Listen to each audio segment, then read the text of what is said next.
Hello, my dear students. I am Poonam, your social science teacher from Raj International School. Students, today we are going to start a new chapter of history, chapter number 4, the Mughal Empire. In this chapter, we are going to cover different aspects of Mughal Empire, their administration, on which ruler they have succeeded, their policies, management, different kind of things. Okay, before that we will just have a closer look about their background. So the Mughal Empire, introduction of Mughals. Mughals कौन थे? Mughals को जो बोला जाता है Mughals, ये नाम आता है मंगोल से, ठीक है। तो वो मुगल्स अपनी मदर की साइड से थे, गेंगिस खान की तरफ ओर से। गेंगिस खान जो थे वो 1227 में उनकी डेथ हो गई थी और ये बिलोंग करते थे चाइना एंड सेंट्रल एशिया से, अपनी मदर की साइड से, ठीक है। फादर की साइड से तैमूर, तैमूर का नाम आपने सुना होगा बहुत, इवन सैफ अली खान के बेटे का नाम भी तैमूर है, वो इसी के नाम पे तैमूर, तैमूरलिन, ठीक है। ये ईरान और इराक से बिलोंग करते थे। 1404 में इनकी डेथ हो गई थी। ईरान, इराक एंड टर्की, ठीक है। तो mother's side they belongs from Genghis Khan family and from father's side they belong to Timur family and in mother's side Genghis Khan के शासन काल के दौरान एक बहुत ही ज़्यादा बड़ा मैसेकर हुआ था, जिसमें बहुत ही ज़्यादा लोगों की जान गई थी, बहुत ही ज़्यादा खून खराबा हुआ था, ठीक है। इसलिए जो मुगल्स थे वो इनको ज़्यादा पसंद नहीं करते थे और ये इनको ज़्यादा तैमूरलिन को ज़्यादा प्रेफर करते थे, बिकॉज उनके पूर्वजों ने कैप्चर कर लिया था दिल्ली को 1398 में, इनके पूर्वजों ने। इसी वजह से तो वो शासनकाल में आए ना, इसीलिए इनको ज़्यादा ये इम्पोर्टेंस देते थे मुगल्स। इनके शासनकाल में दिल्ली कैप्चर हुई थी। अब देखिए मुगल्स के मिलिट्री कैंप्स, मुगल्स के कितने मिलिट्री कैंपेन्स हुए थे, कहाँ कहाँ पे गए थे, किन किन को अपने अंदर अनेक्स्ट किया था। अनेक्स्ट मतलब अपने अंदर अधिग्रहित कर लिया था। तो सबसे पहले बाबर, जो फर्स्ट मुगल एम्परर थे, उन्होंने फरगना को काबू पा लिया 1494 में, जब वो ओनली 12 साल के थे। कैन यू बिलीव कि जस्ट 12 साल की उम्र में फरगना क्षेत्र को उन्होंने अपने कंट्रोल में ले लिया था। 1526 में डिफीटेड इब्राहिम लोदी, आपने पानीपत की लड़ाई के बारे में सुना है, तो इन्होंने डिफीटेड इब्राहिम लोदी, बाबर ने डिफीट कर दिया था इब्राहिम लोदी को पानीपत में और शासनकाल में आ गए थे, ठीक है। अब क्या पता चला आपको कि इंट्रोडक्शन में मदर फादर की साइड से मुगल्स कहाँ पे थे एंड मुगल्स नाम कहाँ से आया है? मंगोल से, और बहुत तगड़ा मैसेकर हुआ था, खून खराबा हुआ था, इस वजह से इनसे ज़्यादा गिल्ट फील करते थे, घृणा फील करते थे और मंगोल्स इनको मतलब मानते नहीं थे ज़्यादा, इनको तैमूर फैमिली को मानते थे।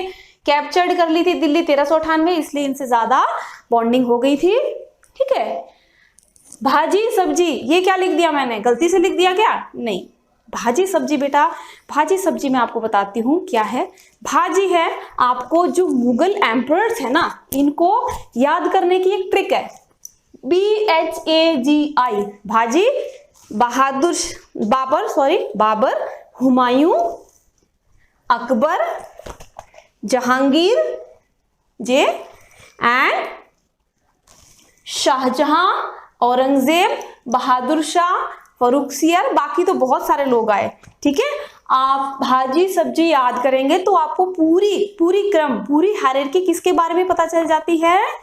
मुगल्स के बारे में। मुगल्स के लोग कितने आए और कितने गए, उनकी आपको हायरार्की पता चल जाती है, ठीक है। समझ में आ गया? भाजी सब्जी आप याद रखोगे ना, तो इससे आपको मुगल्स की हायरार्की पता चल जाएगी, किसके बाद कौन सा वो आया था, टाइम कौन सा रूलर आया था, सॉरी, ठीक है। अब ट्रेडिशन ऑफ सक्सेशन, सक्सेशन मतलब किसी को आगे जैसे सक्सीड करना। एक रूलर है, उसकी अगर मौत हो जाती है तो सक्सेशन किसको मिलता है? उसके बेटे को, और वो भी सबसे बड़े बेटे को, ठीक है। तो क्या मुगल्स इस चीज में बिलीव करते थे कि मैं मर जाऊं तो मेरे बड़े बेटे को राजा बना दिया जाए? नहीं, they don't believe in primogeniture, they don't believe in primogeniture. What is primogeniture here? मतलब primogeniture क्या होता है कि किसी के मरने के बाद उसके बड़े बेटे को राजा बना देना, ये ठीक है। बट वो सोचते नहीं थे कि हम मेरे मरने के बाद मेरे बेटे को ही राजा बनाया जाए। उनके विश्वसनीय पात्र थे, जैसे उनके राइट हैंड कौन थे, अपने कुक को ज्यादा पसंद करते हैं तो उसको लगा देंगे, अपने सिक्योरिटी मिलिट्री कमांडर वो चाहते हैं तो उसको भी राजा बना सकते हैं अपने बाद, ठीक है। तिमुरिद कैपर्सिनरी, तिमुरिद कैपर्सिनरी, तिमूर को मैंने आपको पहले बताया था ना, तैमूर को वो लोग ज्यादा मानते थे और क्या चाहते थे कि तैमूर के शासनकाल में जितनी भी चीजें हुई हैं, तैमूर के नीतियों को, एडमिनिस्ट्रेशन को इन्होंने क्या करा है, किसने, मुगल्स ने बहुत ज्यादा अपने अंदर लिया है, बहुत ज्यादा इनसे सीख ली है कि तिमूर ने शासनकाल कैसे किया, जैसे कि वो दिल्ली पे राज कर पाए, दिल्ली को जीत पाए, और क्या क्या उनकी नीतियां रही होंगी, पॉलिसीज रही होंगी जिसकी वजह से वो इतने अच्छे रूलर्स बने, ठीक है। तो ट्रेडिशन ऑफ सक्सेशन में क्या आता है, वो प्रिमोजेनिचर को नहीं मानते थे, मतलब पिता की मृत्यु होने के बाद बेटे को ही राजा बनाया जाए, नहीं, वो नहीं मानते थे। उनके पर्सनल जो लोग होते थे उनको भी वो बना सकते थे, ठीक है।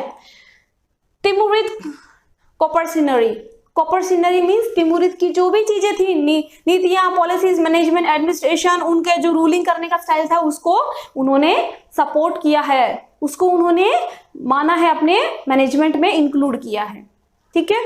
ये 2 पॉइंट है ट्रेडिशन ऑफ सक्सेशन के, आपकी बुक में भी देख लीजिएगा आराम से, ठीक है। विद अदर रूलर्स, उनके दूसरे रूलर्स के साथ कैसे रिलेशन थे, क्या डोमिनेंस थी दूसरे रूलर्स पे, क्या वो एक दूसरे को ह्यूमिलिएट करते थे, या धोखे से जमीन ले ली, धोखे से हरा दिया, क्या इस तरह के काम करते थे, नहीं, बिल्कुल भी नहीं, इन तीनों में से कोई भी चीज नहीं करते थे, ठीक है।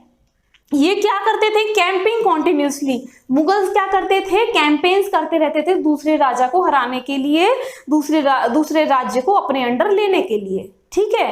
कोई भी इनमें चालबाजी की नीति नहीं रहती थी, बट हाँ, अगर कोई उनके एम्पायर में नहीं आना चाह रहा है, अगर कोई एरिया को वो जीत नहीं पा रहे हैं तो कॉन्टिन्यूसली उसके साथ वॉर करते थे, ठीक है।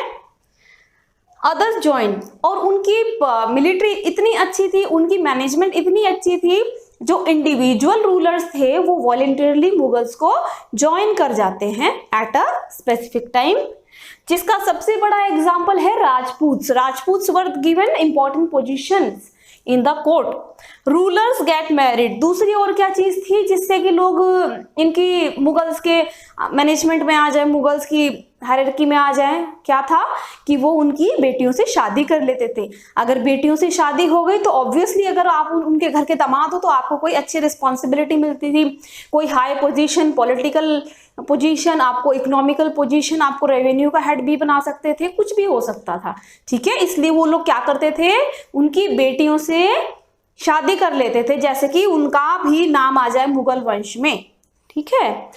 And no humiliation at all, मैंने वो तीनों चीजें मना करी थी ना आपको, वो बिल्कुल नहीं करते थे। ये चीजें होने के बाद, किसी को हराने के बाद उनको गिल्ट फील नहीं कराते थे।